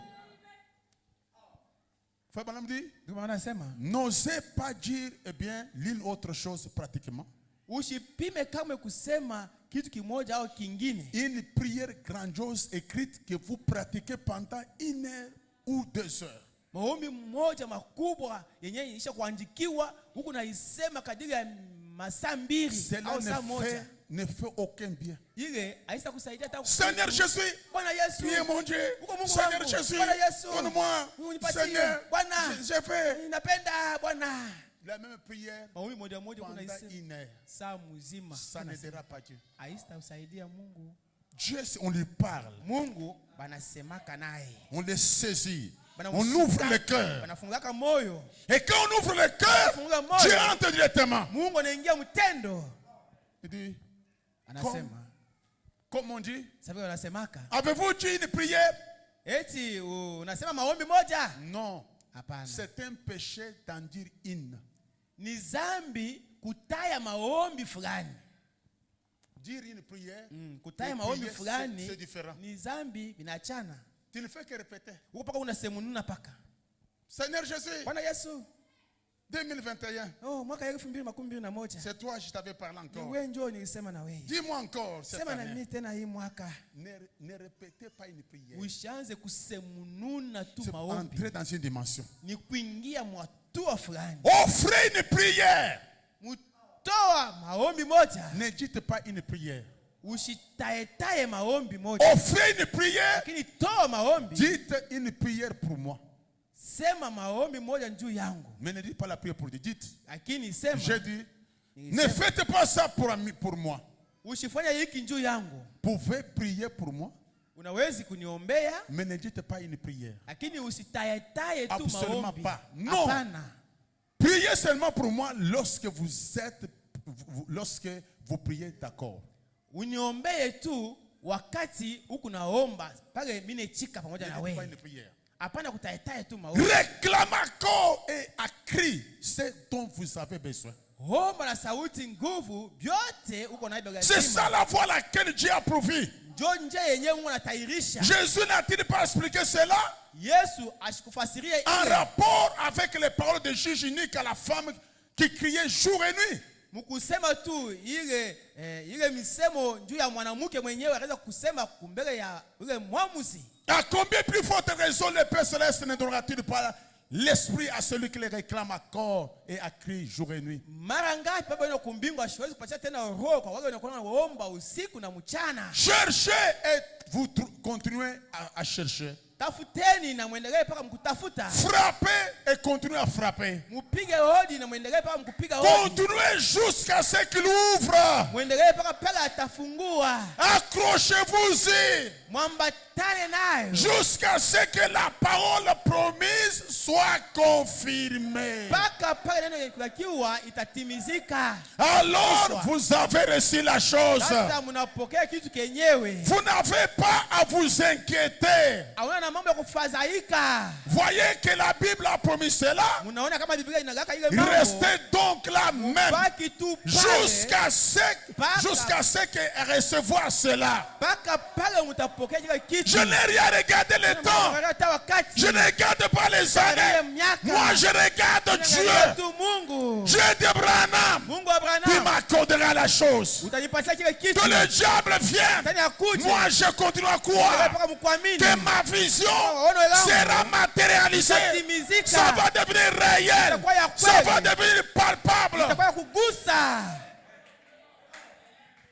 Alléluia. Amina. Mon frère, Ndugu yangu, quand j'ai déjà une vision, wakati nimeshakuwa na ono, le diable ne peut pas encore venir m'enlever la chose. shetani hasiwezi kuja tena kunyang'anya kile kitu. Avant que la vision s'accomplisse, Mbele ya ono kutimizika, le diable vient d'abord. shetani atakuja mbele. Chaque action, Kila tendo, chaque acte kila que tu veux tendo vouloir faire, yenyewe unapenda avant kufanya, que cela soit mbele ya yoku accompli, kutimizika, le diable va venir. shetani atakuja mbele. Il n'était pas venu chez Frère Branham. Ashikuja kwa ndugu Branham. Quand j'ai déjà une vision, Wakati nimeshakuwa na ono, je ne regarde ni à gauche à droite. nimeshangata kushoto au kuume. Et c'est pourquoi Ndio kwa maana le proverbe nous dit ceci. mezali inatuambia hivi. Pour réussir une vision, Ndio kuweza ndio ono moja. oh c'est vrai. Oh, ni kweli. Écoutez mes frères et sœurs. Msikie wa ndugu na wadada. Laissez-moi aller dans la Bible, je ne sais Acha pas. niende ndani ya Biblia, mimi sijui.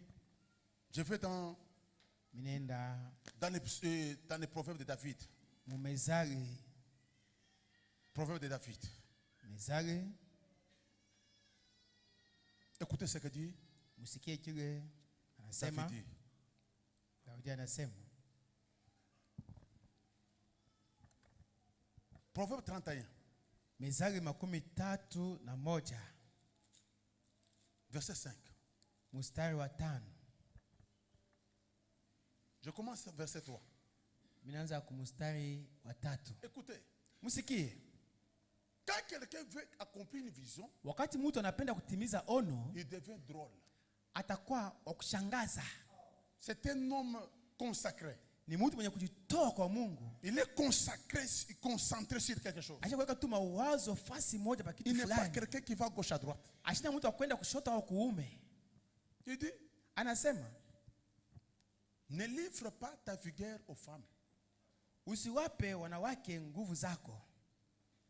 Puis il y a une vision accomplie, Huko naona kutimiza, tu te laisses encore par les femmes. unajacha mbele banamuke banakubeba. Tu tombes encore dans les choses, Huko naanguka tena mubitu, le péché d'adultère. zambi ya busharati. C'est un péché qui est dans le corps, Ni zambi yenyewe iko mwili, dans l'esprit, iko muro, dans l'âme, iko nafsi, qui bloque tout. iko nafunga byote. Ce que je veux dire, c'est vrai. Yeye niambia ni vya kweli. Tu vas accomplir une vision, Utatimiza ono mais tu moja. tombes dans la vigueur des femmes. Unaanguka mbele, uko natoa nguvu yako kwa banamuke. Tu n'as qu'encore $10,000. Ungayo tu na Tu commences les bêtises de femmes. Unaanza kufuatafuata banamuke. Tu vas regretter. Utasikitika. C'est la bénédiction de l'Éternel qui enrichit. Baraka ya Bwana iko natadirisha. La Bible déclare, Biblia inasema, ne livre pas ta vigueur aux femmes usiwape wanawake nguvu zako. et tes voies à celles qui perdent les rois. Waga njia zako kwa wale wanakuwa Même napotesha mfalme. les rois, Hata mfalme, wafalme ils sont tombés. wao wanaanguka, Ils ont failli walishindwa à cause de ces choses. kwa ajili ya hivi vitu. David a fui. Daudi alikimbia. Salomon, Salomono il est mort et rétrograde naye alikufa msonga nyuma à cause de ces choses. kwa ajili ya hivi vitu. Tu cherches l'élévation. Unatafuta kuinuliwa. Garde-toi d'abord de ces choses. Wewe ujichunge mbele kwa hivi vitu. Tu cherches que Dieu te donne un mariage. Unapenda Mungu akupatie ndoa. Tu ne fais que tomber avec les hommes. Unaanguka paka na banaume. Mais ta bénédiction, tu l'as renvoyée Baraka déjà wako, 2025. Hein? tupa mwaka 2025. Toi, tu demandes un mari, Wewe unaomba mais tu Bwana. conduis à coucher avec les Unataka garçons. kuoana na banaume. Mais la vision va se matérialiser comment? Itatimizika namna gani?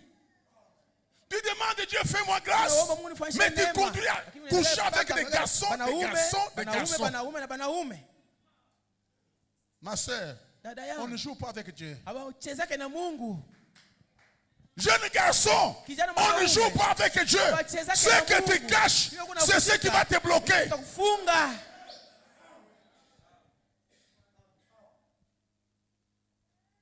Deuxième chose, Kitu kia pili. Deuxième chose. Kitu kia pili. Ce n'est point au roi le mec, ou ce n'est pas au roi de boire du vin. Haifai Ni wafalme des princes de au rechercher lemwege. des ligueurs fortes. akunywe vinyo wala wakubwa kusema kileo cha nguvu ni wapi. Il faut bien interpréter. Si je prends ma Bible Semer ici, on va vous dire de Kama nachukua Biblia yangu ya Semer watasema mzuri sana. Ma Bible Semer dit, Biblia yangu Semer inasema hivi. ici, Hapa un roi, mfalme, un prince, mtoto wa mfalme ne peut pas chercher de vin tous les jours. asiwezi kutafuta mvinyo kila siku. Des ligueurs fortes. Pombe ya makali. Tu vas perdre la richesse. Utapotesha mali yako. Tu cherches à avoir l'argent, Unatafuta kupata mais toi-même makuta. avec des petits bosses dans la poche. Mwenyewe na tuma whisky mifuko. La vision va s'accomplir quand? Uone itatimizika wakati gani? Écoutez ce que continue verset 5. Musikie kile mstari ya 4 inasema. Verset 5 nous dit quoi? Mstari ya 5 inasema nini? De peur qu'en buvant, il oublie la loi. Mnaona kusema wakati huku na kunwa utasabu sheria. Et ne me connaissent pas les droits de tous les malheureux. Na ushisabu kujua hata haki ya watu wa mateso.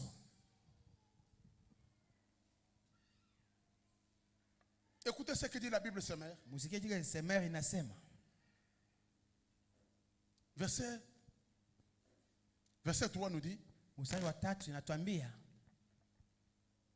ne gaspille pas tes forces avec les femmes. usipoteshe nguvu yako na banamuke. Ne te laisse pas mener par elles qui perdent même le roi. Usijache banamuke wakubebe benye bako naangusha hata bafalme. Il ne convient pas au roi, non, il ne convient pas au roi de boire du vin. Haifai mfalme akunywe vinyo. Ni à ceux qui gouvernent des mains de boissons inivrantes.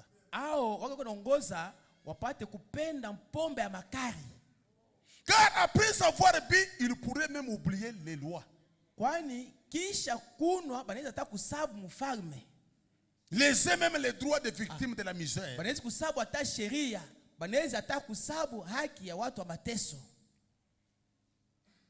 Que l'on donne plutôt des boissons enivrantes à celui qui va périr, du vin à ceux qui ont le cœur malheureux, qu'ils boivent et oublient sa misère, qu'ils ne se souviennent plus de son tourment. Bapatie pombe, mtu mwenye anakuwa na mateso, apate kunwa na asabu mateso yake. Les pauvres. Masikini. La boisson, on donne à qui? Wapatie pombe kwa nani? Aux gens qui sont misérables. Wapatie watu wa Mais un mateso. fils de Dieu Mtoto wa Mungu qui attend de grandes choses, vitu vikubwa. tu vas perdre la vision. Utapotesha tu ono, utapotesha ono yako. Lisons notre Bible, votre Bible ici. Tusome mbele Biblia yenu hii. Qu'ils boivent Akunywe et oublient sa pauvreté. na asabu maskini wake. Qu'ils ne se souviennent plus de ses peines. Ashikumbuke tena magumu yake. La boisson, ce n'est pas pour les hommes riches.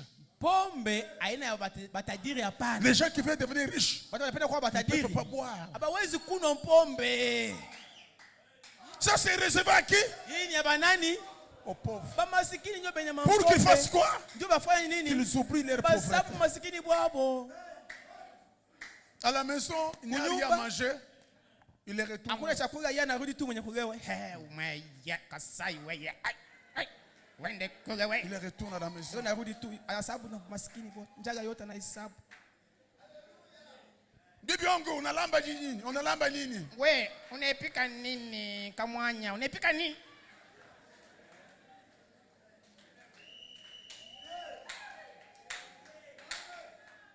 Sa femme a pitié de lui. Bibi yake anakuwa na Même si gazini. on lui donne un morceau de Na huruma Thompson. yake banampatia hata kapande ka Thompson hivi. Bon, je suis rassasié. Nishakujiba Il gongo. dort erré. Iko tu na heri tu. Anajiona tu iko mtu wa heri. Mais en train d'oublier quoi? Lakini unasabu nini? Sa pauvreté. Masikini bwake. Un enfant riche mtoto mtajiri qui a reçu le Saint-Esprit, anapokea la puissance d'en haut, uwezo wa il kumbili, ne peut pas laisser de telles choses. huwezi kuacha vitu vya hivi. J'ai des visions, Kuna maono, j'ai des grandes choses vitu vikubwa à ya accomplir. kutimiza. Je ne peux pas me relasser. Huwezi kushuka chini hivi. Si je dors, Kama unalala usingizi, ivre, si je dors dans les péchés, le diable va me tuer. wataniua. Je dois dormir éveillé. Napaswa tu kukesha.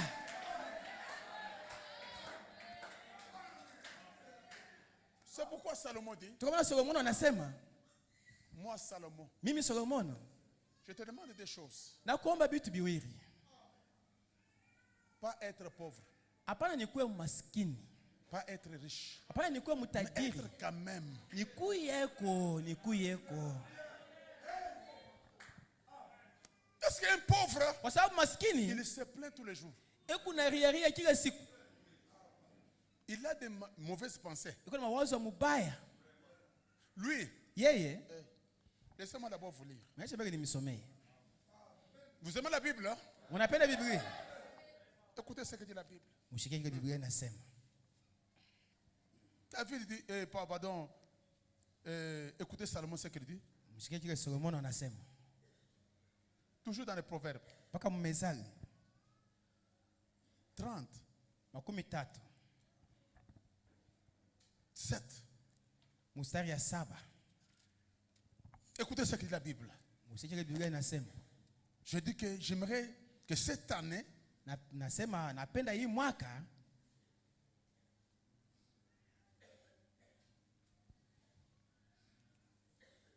écoutez, usikie. je te demande des choses. Na kuomba vitu viwili. Ne me les refuse pas Usinikataria hivyo. avant que je meure. Mbega mimi kufa. Je sais que nous allons mourir tous. Tutakufa sisi wote. Nous tous, nous allons quitter la terre. Sisi wote tutatoka udongo. Mais avant de mourir, Mbele ya kufa, je dois laisser les traces. kuacha mbele malama. Je dois laisser les Kuacha empreintes. malama.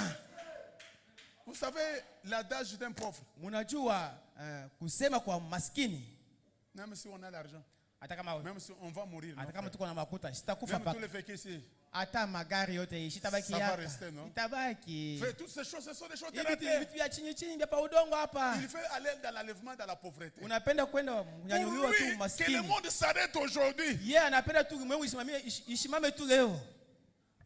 Que le monde s'arrête vite. Ulimwengu isimame tu leo Oh, mbio. frère, Ndugu. il n'y a plus le temps, frère. Hakuna tena wakati ndugu. Oui, frère. Ndio ndugu. Que Dieu nous prenne aujourd'hui, frère. Chukua hata leo twende kwetu kwetu. Mais quelle trace tu as laissée? Malama gani unaacha pa udongo? Tu ne peux pas aller gêner. Hauwezi kwenda kufunga À la chakula. maison, il n'y a rien. Lakini kunyumba hakuna kitu. Même les jeunes, Dieu ne va plus accepter. Hata mafungo yenyewe Mungu Je dois gêner, j'ai laissé le Funga pain. chakula, mimi naacha mbele mkate munyumba.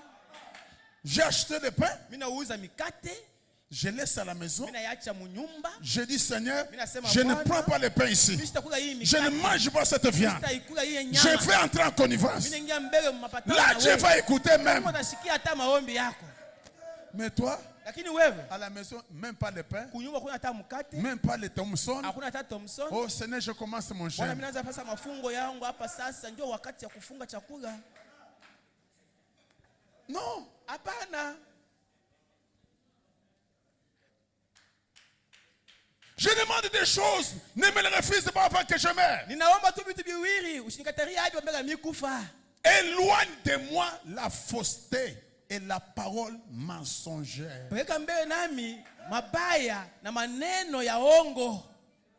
Parole mensonge, Maneno ya ongo, fausseté, vitu vibaya, toujours dans la tête. mkichwa, Des préjugés, paka mawazo ya mubaya, des illusions. mawazo ya Si mubaya. l'autre est béni, Kama wewe mwingine parce que le anabarikiwa pasteur kwa gêne sababu pour pastor lui, anafunga le chakula pasteur yake, fait ceci. pastor anamfanyia hivi. C'est comme ça qu'était le frère Chulombo ici. Ndio hivi ndugu. Des faussetés dans la tête. Ule ndugu akuya bibaya, mambo mawazo mubaya mkichwa. Moi ici, Mimi huyu c'est que je suis ici. Kila nipo Le hapa. passé ne m'a pas encore mis dans le cœur. pastor shaka kata moyo wake. Non, tu n'es Hapana. pas encore arrivé là-bas. Au yafika. Quand tu arrives, ça va se déclencher. Utafika bitafanyika vile benyewe. Toujours des faussetés dans la tête. Paka mawazo Des mubaya. raisonnements. Mawazo Des sales mafikiri, choses. vitu vibaya. 2022, Ces choses doivent nous quitter. Quand les autres passent, ils mettent un peu.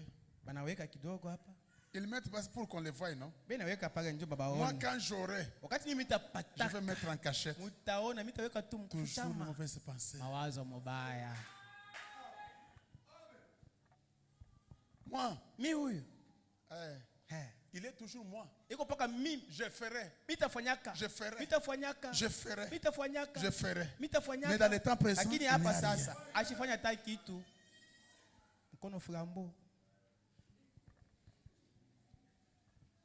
Parole mensongère. Pour gagner la vie, on ne gagne pas la vie par les mensonges.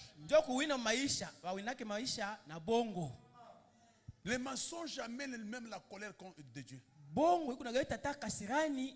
Ça amène même le cancer. Tu vas mentir. C'est comme j'étais dans un supermarché. Au Golf Mall là-bas. Les clients, vous savez qu'ils aiment toujours les leaks. Il se prend des photos. Il se prend des photos.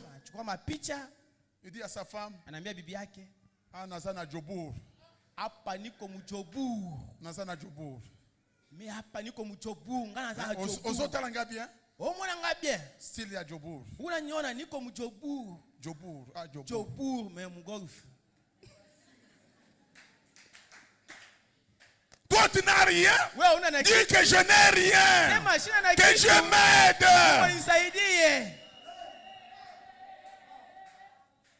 On te demande l'argent, Mboujimaï. Il n'a pas l'argent. Dis à ces gens là, je n'ai pas d'argent. Quand Dieu va me donner, je vais le donner. On t'a donné même 10 000 francs pour aider les enfants. Tu envoies encore en Mboujimaï. Et tu vas encore chercher notre 10 000. Frère, si tu me donnes 20 000, dans 3 jours ici, j'ai quelqu'un qui va me donner 100 000. Mensonge, c'est le mensonge. Délivrance farafara. Écoutez maintenant encore. Ne me donne ni pauvreté, ni la richesse. Accorde-moi le pain qui m'est nécessaire. Verset 9. De peur que dans l'abondance, je ne te renie et dise qui est l'Éternel. Ou dans la pauvreté, je ne dérobe. Dans la pauvreté, on fait quoi? Tous les criminels que vous voyez, c'est à cause de quoi? Que je dérobe et m'attaque au nom de mon Dieu.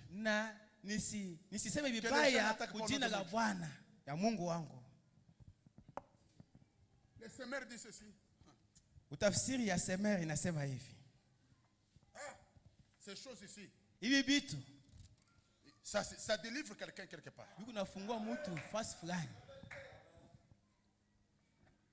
C'est combien? Il dit ceci. Éternel, je te demande des choses et ne me refuse pas avant que je meure. Garde-moi de dire des paroles fausses ou mensongères.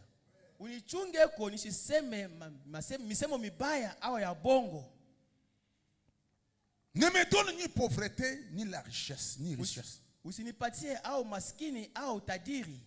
D'abord on dit, accorde-moi le pain qui m'est nécessaire. Mais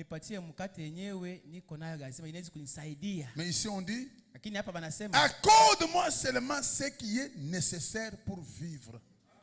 Ce n'est pas seulement le pain, c'est ce qui est nécessaire pour vivre.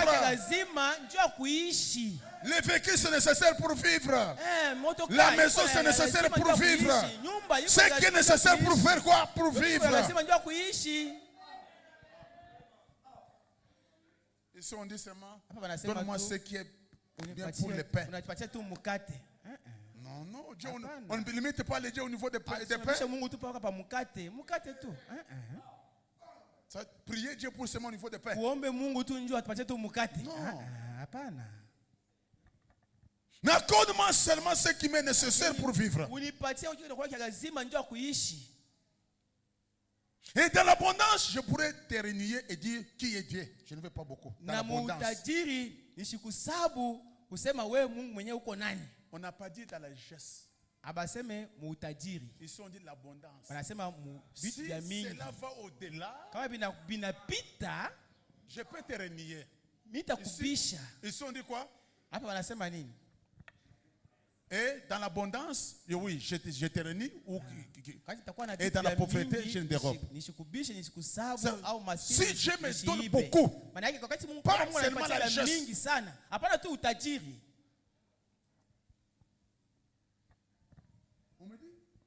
Wanasema ou bien au pressé par la misère. Écoutez ici, on dit. kama mimi nasukuma tu kupitia mateso, Je pourrais me mettre à voler. kama mateso yananipitia, mitaiba. Vous comprenez? Unaelewa? Pressé par la misère, je pourrais me mettre à voler. Mwenye kusukuma na mateso yenyewe itaiba. Et déshonorer ainsi mon Dieu. Na nitapatisha Mungu wangu aya. Amen. Amina. Un chrétien, Mukristo il y a des choses qu'il parle à Dieu. yuko na vitu vyenyewe kunaambia Mungu. Avant que je meure, Bega mimi kufa. avant que l'enlèvement est lié. Bega unyanyulifu kufanshika. Frère Branham dit Ndugu bwana anasema que Dieu te trouve en train de travailler. Mungu ukute huku natumika. Si tu es en prière, reste en prière. Maombi, baki maombi. Si tu es dans la consécration, reste dans la consécration. Baki tu mkujitolea kwa Mungu. Tu vois un frère Utakuta ndugu pour travailler. njoo kutumika. Il est là-bas sur d'abord Facebook. Iko pale paka ma Facebook Même pendant des heures. hata masaa 2. Et lui-même se met en retard. Yeye mwenyewe yuko anajichelewesha. Retard envers vous-même. Yuko anajichelewesha Je yeye ne dis pas que tu mwenyewe. es en retard vers quelqu'un. Unajichelewesha Mais wewe tu es en mwenyewe. retard envers toi-même. Auchelewe kumbela mtu mwingine lakini unachelewesha wewe mwenyewe. Tu vas voir les cheveux blancs. Utaota na manywele nyeupe Toujours dans le Facebook. paka mu Facebook. Tu vas devenir avec des raids. Utakuwa na mistari Dans le pansula ni paka mu Facebook Et tu vas mourir na utakufa dans la parcelle d'autrui. mu mpango ya benyewe Toujours dans le Facebook. paka mu Facebook.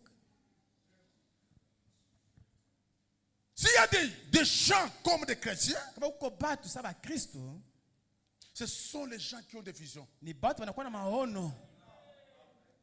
Un chrétien, ce sont les gens qui ont des visions. Wa Kristo watu wanakuwa na maono. Quand il prie, Wakati wao même naomba son âme, hata nafsi même yake son Mkristo, cœur, hata moyo wake, même son esprit, hata roho yake il vous prie. iko naomba, Il vous prie. anaomba, Il vous prie. anaomba Jusqu'à ce qu'il sente Dieu. mpaka atasikia Mungu. Frère Branham dit, Ndugu bwana anasema si Franklin kama Franklin a dit Eureka alisema mimi napata à cause de 5 sens. kwa ajili ya milango 5, Mais qu'en sera-t-il des chrétiens? lakini bitakwaje njoo ba Kristo? Nous, on ne travaille pas avec 5 sens. Sisi hatutumike na milango 5 ya mwili. Nous, c'est le 6e sens. Sisi ni milango ya 6. Nous croyons les choses que nous n'avons jamais vues. Tuko naamini vitu vyenyewe tuaonaka na macho. Nous sentons certaines choses Tunasikia vitu que nous vingine n'avons jamais vues. vyenyewe tuaonaka. Et les choses que nous réclamons, Vitu vyenyewe tunaomba. ce sont les choses qui Vitu viennent vyenyewe kunakuja. de l'autre monde. Kunatokea Mungu Parce que les choses visibles sont venues des choses invisibles. Ce sont les choses invisibles qui matérialisent les choses visibles. Notre Dieu, c'est un Dieu puissant. Mungu wa uwezo. Tel que nous sommes avec vous ici, Hivi tuko na mwe hapa. il y a un autre monde Kuko ulimwengu ingine. qui traverse ici, Yenyewe kunatambuka mais hapa vous ne voyez rien. na mwe amuone kitu. Il y a les images qui traversent ici, Kuko mapicha iko napita hapa. mais toi tu ne vois rien. Lakini we aone kitu. Il y a des anges qui passent ici, Kuna iko napita hapa. mais tu ne vois rien. Lakini we aone kitu. L'évangile que nous vous prêchons, nous vous prêchons dans une dimension. Biri mwa tua fulani. Et quand je prie, je dois entrer dans les sphères. Kuingia mwa hatua fulani Ta vie, maisha il y a yako quelqu'un dans le monde. huko mtu qui te surveille. dunia mwenyewe kuna Mais kukesha j'aimerais pas que cet homme-là me surveille. lakini Que Dieu lui-même me surveille. Mungu yeye mwenyewe kesha juu yangu. Je n'ai pas peur d'échec. Sina na hoga kushindwa. Même si j'ai échoué, je dois encore me relever. Nitalamuka tena. Dire Seigneur, Sema Bwana, cette fois-ci, je ne jouerai pas. Shindwa kamwe. Toi, tu es déjà découragé déjà. Wewe ushakupotesha hodari. Même commencer à prier cette année, tu ne sais pas prier. Hata kwanza kuomba hii mwaka haupende kuomba. Non, mon frère. Hapana ndugu yangu. Les choses Bitu que nous demandons, yetu kunaomba ce ne sont pas les choses visibles. habina bitu ya kuonekana na macho. Ce sont les choses qui viennent du monde invisible. Bitu vinatokea Mungu asioonekana. Tout le monde que vous voyez, Hao watu wote unaona ils vont dans la poubelle de Satan. unakuwa naenda mumagabishi ya shetani. Ils vont dans la poubelle de Satan. Maana anasema beko naenda mumagabishi ya shetani. Mais nous, Lakini sisi nous avons la vraie bénédiction. tuko na baraka ya kweli. Nous avons le vrai Saint-Esprit. Tuko na Roho Mtakatifu ya kweli. Nous avons le vrai ange. Tuko na malaika wa Tous kweli. les anges déchus, Malaika ils sont avec ces gens-là. Mais nous, nous avons les anges de l'éternel. La Bible déclare, l'ange de l'éternel campe autour de ceux qui le craignent. Kunamwogopa Mungu. Tel que nous sommes ici, Hivi tuko hapa. il y a une corde d'anges Kuna kwa kundi wa malaika. qui surveille ici. Kuna kesha hapa. Mais tu ne vois rien. Na wewe waone kitu. Mais moi, je peux te dire, Siwezi kuambia. l'ange est ici. Malaika yuko hapa. La chose que tu cherches est à ton côté. Mais tu regardes, tu ne vois rien. Mais la chose est là. Kitu kiko kwako. Avant de prier, mes frères, Mbona kuomba wandugu yangu? j'aimerais vous parler dans toute sincérité. Napenda kusema na mwe na waki Le wote. Saint-Esprit que nous recevons, Roho Mtakatifu yetu tuko ce napokea. n'est pas un esprit terre à terre. Ana roho ya chini chini hapana. L'esprit qui crie Abba Père. Roho yenyewe kunapata sauti kama Ce aba n'est pas baba. l'esprit de timidité. Haina roho ya baridi baridi. Ce n'est pas l'esprit terre à terre. Haina roho ya chini chini. Mais c'est un esprit de force. Lakini ni roho ya nguvu. Quand ça réclame, ça réclame. Wakati hiyo inaomba. Ça n'a pas peur d'échec. Haina Ça n'a pas peur des démons. kushindwa, haina Ça n'a pas peur des magiciens. Haina roho ya watu marifa. Nous sommes tous sur la terre. Mais moi, je sais là où je me tiens. Je sais qu'il y a un Dieu qu'on appelle le Seigneur Jésus. Le Dieu de William Branham. Les choses visibles et invisibles ont été créées par lui. Quand je lui parle, il m'écoute. C'est lui, il m'a guéri. C'est lui, il m'a sauvé. Il fera encore d'autres choses. C'est lui. Je sens sa présence. Cela veut dire qu'il est quelque part. Alléluia, alléluia, alléluia, alléluia. Mais mon frère, n'ayez pas peur. Si ce que tu veux faire, si Satan attaque, ne recule pas. Je vous donne le mot d'ordre. Si tu sens dans le cœur, Dieu dit ça c'est pour toi. Tu vas réussir. Et que le diable vienne. Ne recule pas. Reste là-bas. Fais-lui face. La Bible déclare, résistez au diable. Résistez au diable. Il fuira loin de vous. Résistez le diable comment? Dans la prière, dans la consécration, dans les actions de grâce. Je continue toujours à faire. Je sais que lui, le diable, il fuira.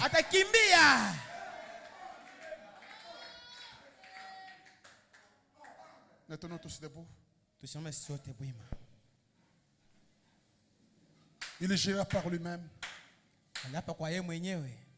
Il gira par lui-même. Prêchez le 12-12. 287.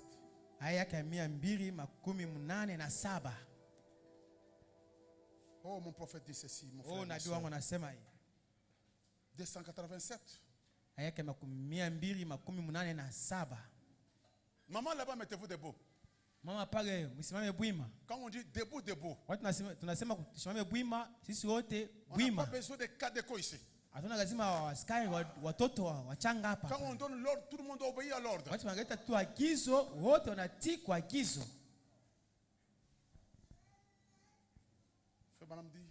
Ndugu Branham anasema, maintenant, tout ce que vous pouvez faire, sasa vyote mnaweza kufanya c'est faire comme Abraham. ni kufanya saa Abrahamu. Après qu'il ait persévéré dans une bataille, Kisha yeye kudumu katika vita, il obtient l'effet de la promesse. alipata matunda ya malako. Satan ne vous laissera jamais l'avoir facilement. Shetani asitamiacha kamwe muipate tu kwa wepesi hivi, mteketeke tu hivi. Satan ne vous laissera pas l'avoir facilement. Shetani asitamiacha muipokee tu, mteketeke tu hivi, kwa wepesi tu hivi. Vous devez avoir la foi Mnapaswa kuwa na imani et vous devez le croire. na mnapaswa kuamini. Vous devez persévérer. Mnapaswa kudumu. Dieu a dit, Mungu alisema, Moïse a dit, Musa alisema, ce pays vous appartient. hii nchi ni yenu. Et cependant, Japo il était totalement gardé par les Philistins et tout. lakini ile nchi baliichunga tu kwa Wafilistini na wote.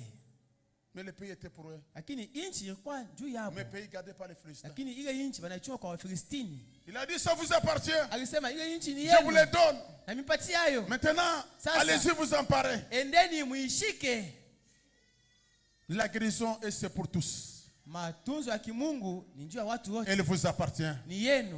Maintenant, vous pouvez aller vous emparer. Sasa mnaweza kwenda, mnaibeba. Allez-vous vous emparer ce matin. Endeni muibebe hii asubuhi. Allez-y. Endeni. C'est à vous. Ni yenu. Rien ne vous fera du mal. Kuna kitu kitamfanyisha vibaya. Vous êtes en Christ. Muko ndani ya Kristo. Amen. Amina. L'offrande divine, l'offrande divin. brillera mon cœur. Le feu divin brillera mon cœur. Le feu divin Le feu divin brillera mon cœur. Le feu divin brillera mon cœur. Mon cœur les loue, mon cœur les loue. Avec fer,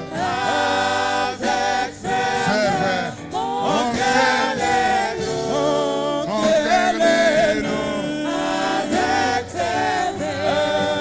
Avec ferveur, mon cœur les loue, mon cœur les loue. Avec ferveur, mon cœur les loue. Avec ferveur, oui, j'aime Jésus. J'aime Jésus De tout mon de tout mon cœur. J'aime Jésus j'aime ce Dieu. de tout mon cœur. De tout mon cœur, J'aime Jésus j'aime ce Dieu. de tout mon cœur. De tout mon cœur, J'aime Jésus de tout mon cœur. oui, alléluia. Alléluia. Gloire à son, Gloire à son nom. Alléluia. alléluia. Gloire à Jésus, Alléluia. alléluia. Gloire à son nom. Gloire à ce Dieu, Alléluia. Gloire à son nom. oui, Jésus revient. Jésus revient. Mes chers, Vous me cherchez. Jésus revient. Jésus revient. Oh Jésus revient. Jésus revient. Mon Dieu revient. Vous me cherchez.